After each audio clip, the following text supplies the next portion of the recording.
सबसे उत्तम कौन? यह बहुत पुरानी बात है। गौतम बुद्ध एक शहर में प्रवास का मतलब होता है अपने पूर्व रहने के स्थान को छोड़कर किसी दूसरे स्थान पर जाकर बसना कर रहे थे। उनके कुछ शिष्य भी उन्हीं के साथ थे। एक दिन शिष्य शहर में घूमने निकल गए, लेकिन उस शहर के लोगों ने उनके शिष्यों को बहुत बुरा भला कहा। शिष्यों को ये सब सहन नहीं हुआ और वो वापस लौट आए। जब बुद्ध ने देखा कि उनके सभी शिष्य बहुत ज़्यादा क्रोध में लग रहे हैं, तब उन्होंने उनसे पूछा, क्या बात है? आप सभी इतने क्रोध में क्यों दिखाई दे रहे हैं? फिर उनमें से एक शिष्य ने क्रोधित होकर बोला, भगवान, हमें यहाँ से तुरंत प्रस्थान करना चाहिए। जहाँ हमारा सम्मान ना हो वहाँ हमें एक पल भी रहना नहीं चाहिए। जब हम यहाँ बाहर घूमने के साथ गए तो यहाँ के लोगों ने हमें बहुत बुरा भला बोला। यहाँ के लोगों को दुर्व्यवहार के सिवा कुछ और आता ही नहीं है।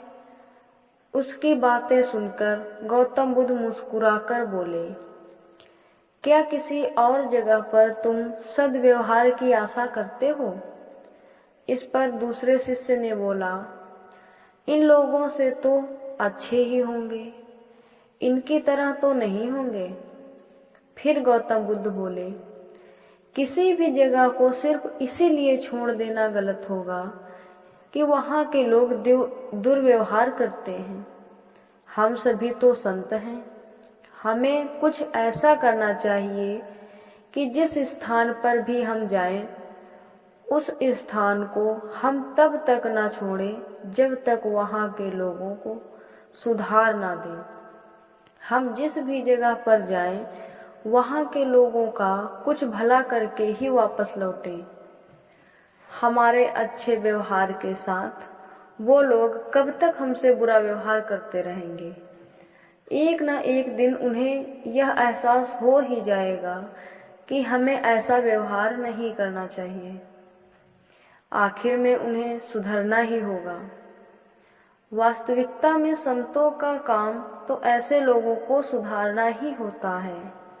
सही चुनौती वो होती है जब हम विपरीत परिस्थितियों में खुद को साबित कर सकें। ये सारी बातें सुनकर बुद्ध के प्रिय शिष्य आनंद ने प्रश्न किया, उत्तम व्यक्ति किसे कहते हैं?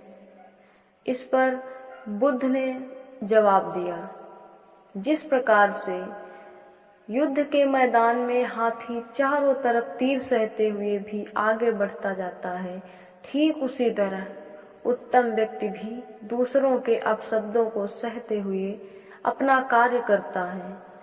जो खुद को वश में करना सीख ले, उनसे उत्तम और कोई नहीं हो सकता।